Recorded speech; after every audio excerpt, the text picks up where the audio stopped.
In my heart and mind, I always return to Atlantic Island Park.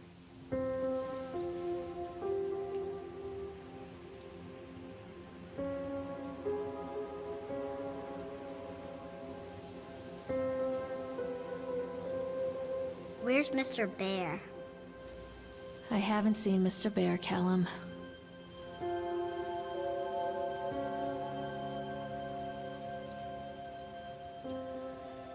Stay in the car. I'll go and ask information.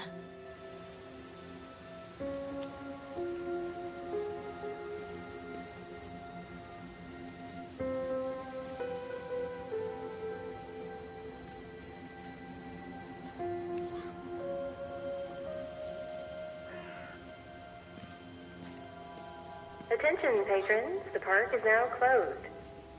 Please make your way to the car park at your earliest convenience. Employees prepare the park for shutdown.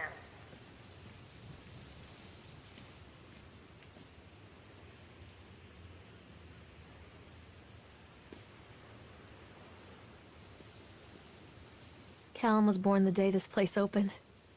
This is his favorite place in the world.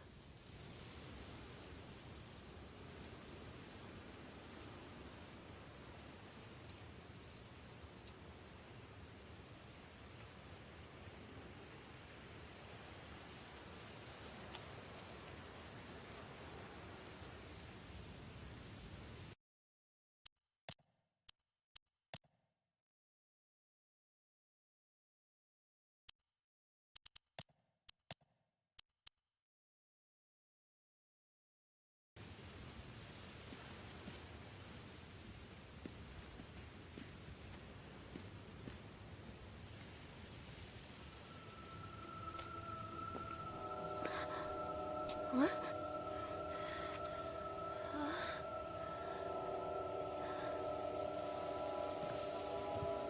Hey, Lorraine. Lorraine. Don't blame yourself, Lorraine. People lose things all the time. Take a deep breath and think about the last place you saw your son's teddy bear. Hey, stop! I think your boy just ran into the park. I'll unlock the gates for you.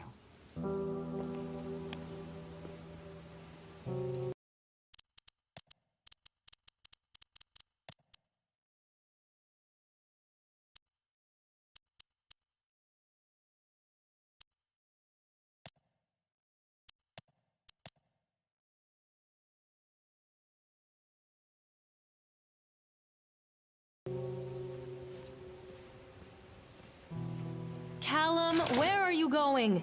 Catch me, Mommy. Wait up there for Mommy, Callum. Come on, Mommy. There's something special about the entrance to an amusement park. A line drawn between the real world and the world of whimsy within. On this side, the apathy of our everyday lives. And on the other, anything we might dare to dream. It's no wonder Callum ran back inside. I wouldn't want to leave either.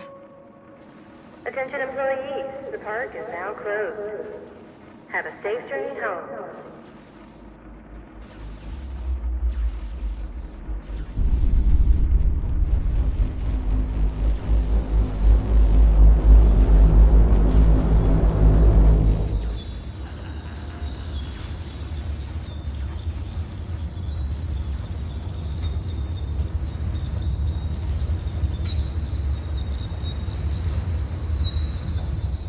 I'm not playing anymore, Callum.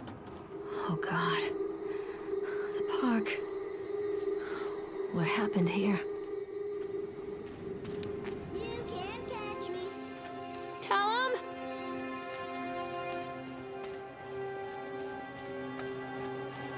Callum, come back here right now!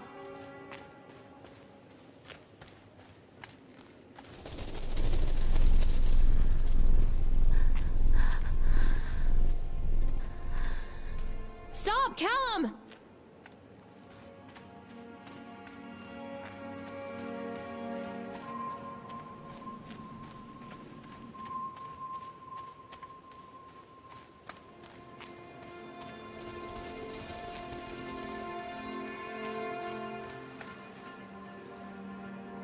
think this belongs to Callum.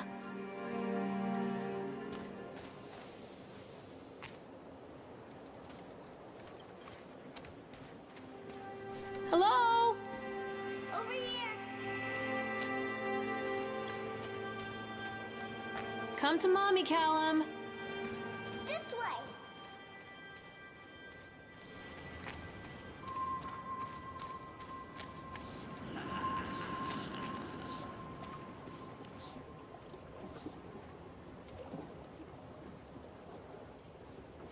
Callum, stay where you are.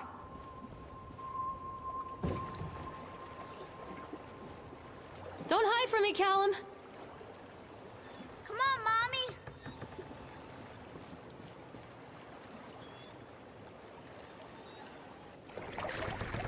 Callum, where are you? There lived a poor woodcutter, his wife and his 2 children. A boy named Hansel.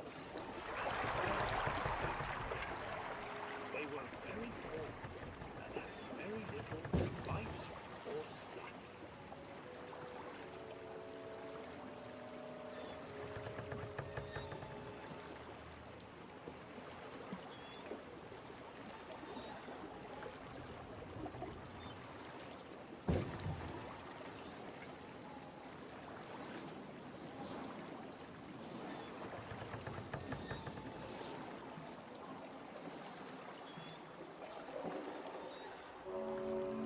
Near a great forest, there lived a poor woodcutter, his wife and his 2 children. A boy named Hansel and a girl named Gretel. They were very poor and had very little to bite or sup.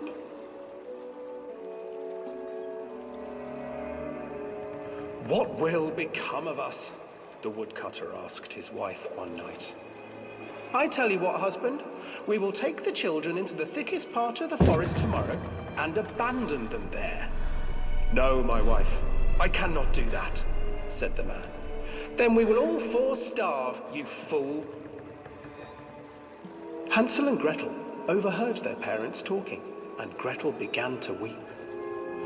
Do not fret, Gretel, Hansel said. He crept out of the hut and gathered white stones from the ground to fill his pockets.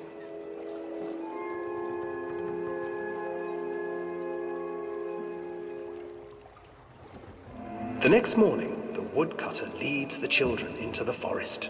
Before they leave, their mother gives them a slice of bread and warns them that they will get no more food that day. Clever Hansel leaves a trail of white stones behind them as they pass into the woods. When their father leaves them, the children wait a while, then follow the trail back to their parents' house. After receiving a thorough scolding from their parents for getting lost in the woods, the children are sent to bed without any supper. Hansel tried to sneak out and collect more white stones, but found that the door was locked. Tomorrow I will take them into the woods myself, the wife told the woodcutter. In the morning, their mother gave them a slice of bread and led them deep into the forest once again.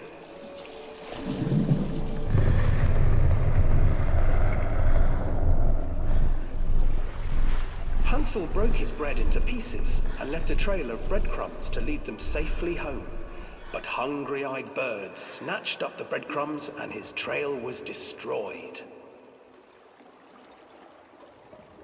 Abandoned by their parents and unable to find the trail home, the children wandered in the forest for 3 days.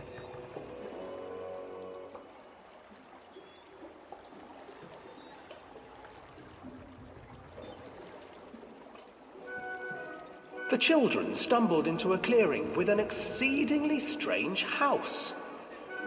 Its walls were made of gingerbread, and its windows were panes of clear sugar. Hansel, desperately hungry, ran forward and began to nibble on the walls.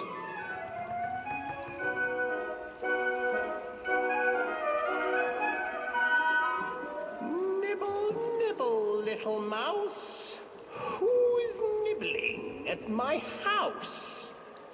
an old woman emerged from the house, sniffing the air and peering around with cloudy eyes. "Oh, you dear children, who brought you here? Just come in and stay with me.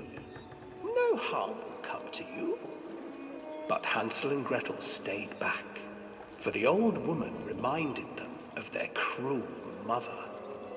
"Come, children, don't be afraid. I have something for you." The old woman offered them 2 enormous lollipops. The children took them and began to eat. "You see, nothing to fear here. Come inside," the old woman urged, and the children, still licking their sweets, followed.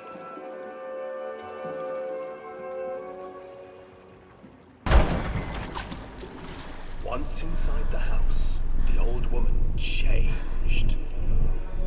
She stuffed Hansel into a cage and put Gretel to work, sweeping and cleaning her hut. "Your brother will make a good mouthful," the old witch told Gretel.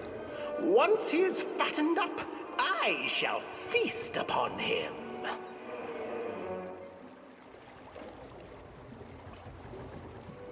Time passed, and poor Hansel refused to eat, fearing the day that the witch would eat him. The witch, for her part, grew impatient. "Today I will cook and eat your brother, Gretel. Climb inside and light the oven." But Gretel pretended not to understand. "I do not know how. Where is the opening?" "Fool!" the old witch said. "The opening is here!" And she moved to show Gretel. Seizing her courage, brave Gretel gave the witch a shove, and the old crone tumbled forward into the oven. Gretel slid a large iron bolt over the door to the oven. Gretel freed her brother Hansel, and together they lit a fire beneath the oven. And though she screamed and begged, the children sat by the oven until her screams had stilled, and the witch was cooked. And then, because even children can't survive on sweets, they divided up the body of the old witch and ate her.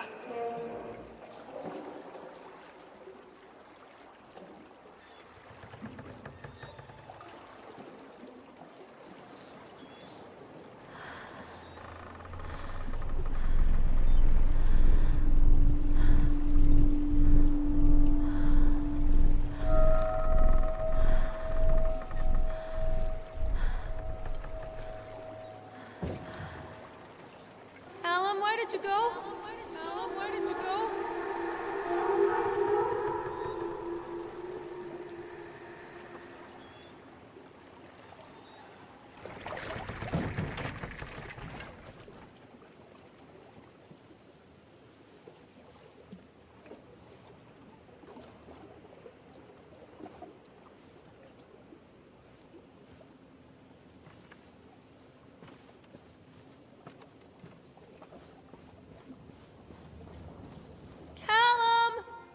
Hansel and Gretel. I used to read it to Callum when the electricity was shut off. Those poor children. The whole world against them. The forest, the birds, the old witch, even their own parents.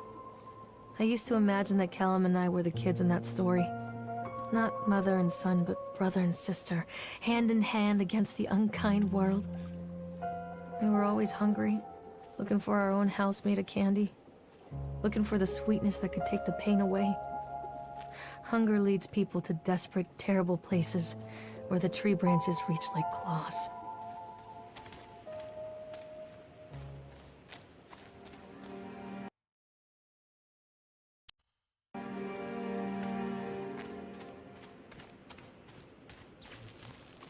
Another accident. This place.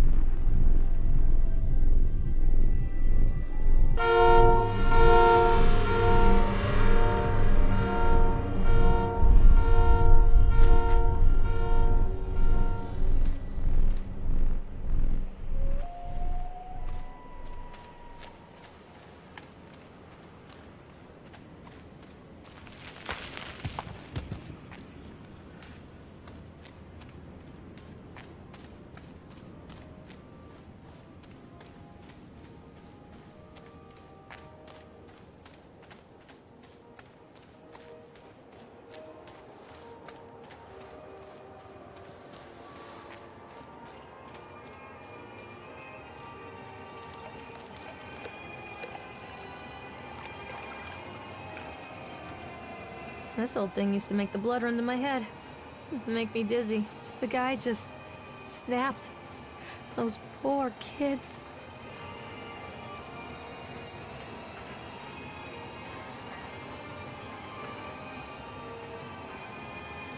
Come out, sweetie.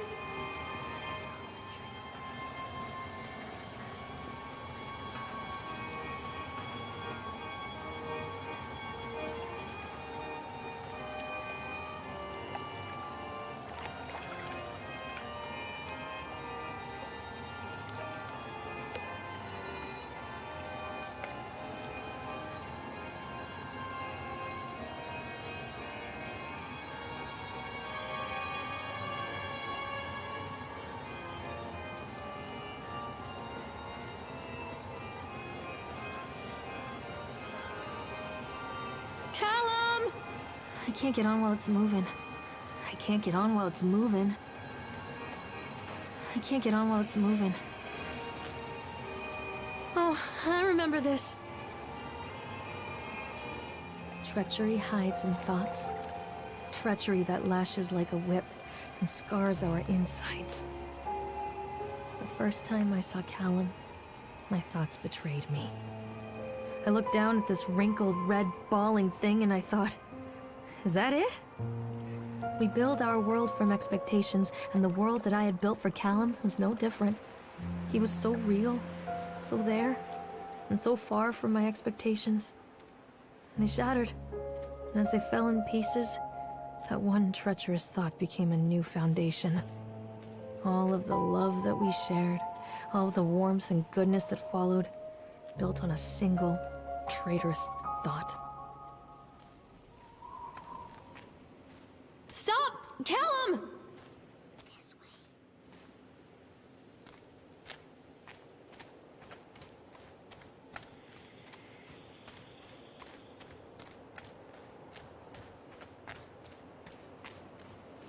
Constant crashes and 80s music. I guess it floats someone's boat.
It's a matter of public record that I am a failure as a mother. Once, when Callum was very small, I left him asleep in the car while I ran an errand. Don't even remember what it was. When I came back, the sheriff was standing next to the car, watching my boy through the window. I didn't like what I saw in his eyes. Judgment. He wrote me the ticket without saying a word. Just the scratch of his pen on the notepad. When he gave it to me, our eyes met. I know what you're going through. My daughter, Helen, she just gets some help. Help was a bolt of lightning. Help was 1,000 volts surging through my veins. Help is agony. I'd rather die. I wanted to scream. I'd rather you pulled your gun and shot me. But instead my mouth said, "Yes, Sheriff."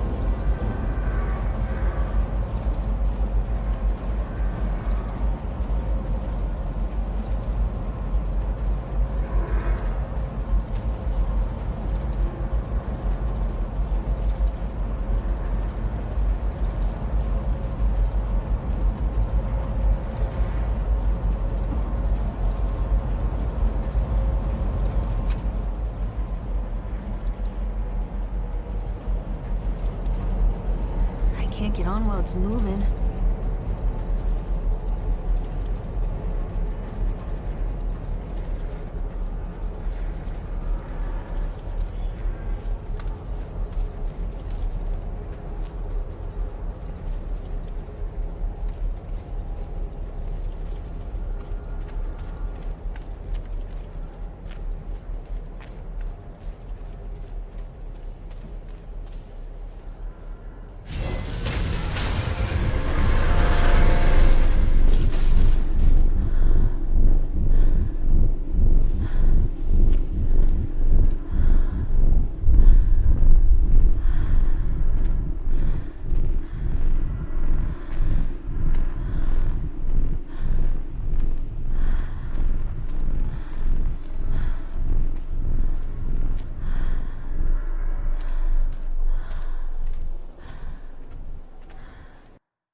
A lot of people idolize their children. You hear them talking about their kids and just the way they talk, their fucking voices make me want to vomit. My angel likes to read, and little Johnny is so good on the piano. Fuck those people! You give up 9 months of your life carrying them, you traumatize yourself giving birth to them, and then you spend the rest of your life as their slave. Wiping asses, mopping up piss, feeding them. Little life-sucking monsters who take and take and take until... we all go insane. Any parent who pretends otherwise is just dishonest. That's called choice supportive bias. I am honest. Callum really grinds my gears, and he owes me everything. Everything. It'd serve the little fuck right if I just abandoned him.